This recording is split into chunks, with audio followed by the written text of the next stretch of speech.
BRS అధినేత కేసీఆర్ కు మహారాష్ట్ర నేతలు లేఖ రాశారు. లోక్సభ ఎన్నికల్లో మహారాష్ట్రలో బీఆర్ఎస్ పోటీ చేస్తుందో లేదో తేల్చాలని కేసీఆర్ ను కోరారు.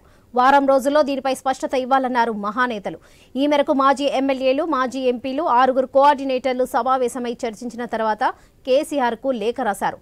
బీఆర్ఎస్ వైఖరితో రాబోయే ఎన్నికల్లో ఎలా వ్యవహరించాలో తేల్చుకోలేకపోతున్నామని మహా బీఆర్ఎస్ నేతలు తెలియజేశారు. పార్టీ అధినేత నిర్ణయానికి తాము కట్టుబడి ఉంటామని మహానేతలు స్పష్టం చేశారు.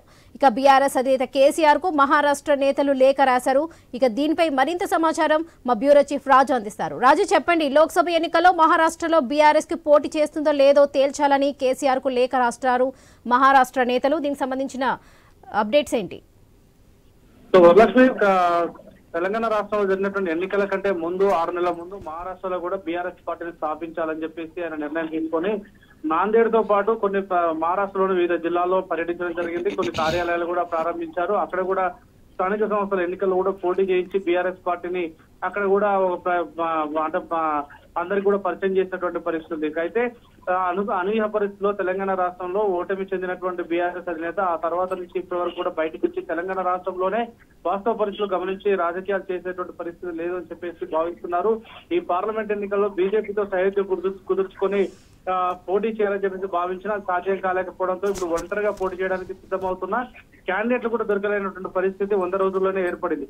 సో ఈ నేపథ్యంలో అటు మహారాష్ట్రలో పార్టీని స్థాపించి అక్కడ విస్తరించి అక్కడ శాఖలు తయారు చేసినటువంటి నేపథ్యం, అటు ఆంధ్రప్రదేశ్ లో కూడా పార్టీని స్థాపించి అక్కడ రాష్ట్ర అధ్యక్షుడు కూడా ప్రకటించినటువంటి సందర్భంతో ఈ అటు మహారాష్ట్రకు సంబంధించి రానున్నటువంటి పార్లమెంట్ ఎన్నికలు వస్తున్న నేపథ్యంలో తమ రాజకీయ భవిష్యత్తు ఏంటి అని చెప్పేసి కూడా వాళ్ళు ఆలోచన చేస్తా ఉన్నారు. ఇప్పటికే తాము ఎమ్మెల్యేలుగా, ఎంపీలుగా పనిచేసిన వాళ్ళు ఉన్నాం కాబట్టి తమ రాజకీయ భవిష్యత్తుకు సంబంధించిన నిర్ణయం తీసుకోవాలని చెప్పేసి కూడా కేసీఆర్ కు లేఖ రాయడం జరిగింది.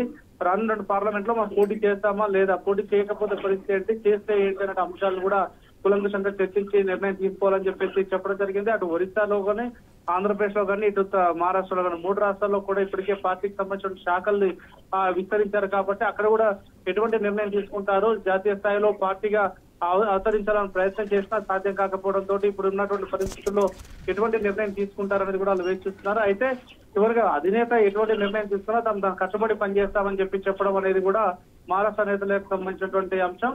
సో దీనిపైన మరి కేసీఆర్ ఎటువంటి నిర్ణయం తీసుకుంటారు ఏంటి అనేది కూడా వేచి చూడాల్సిన అవసరం ఉంది. Varalakshmi. Right Raju, thank you.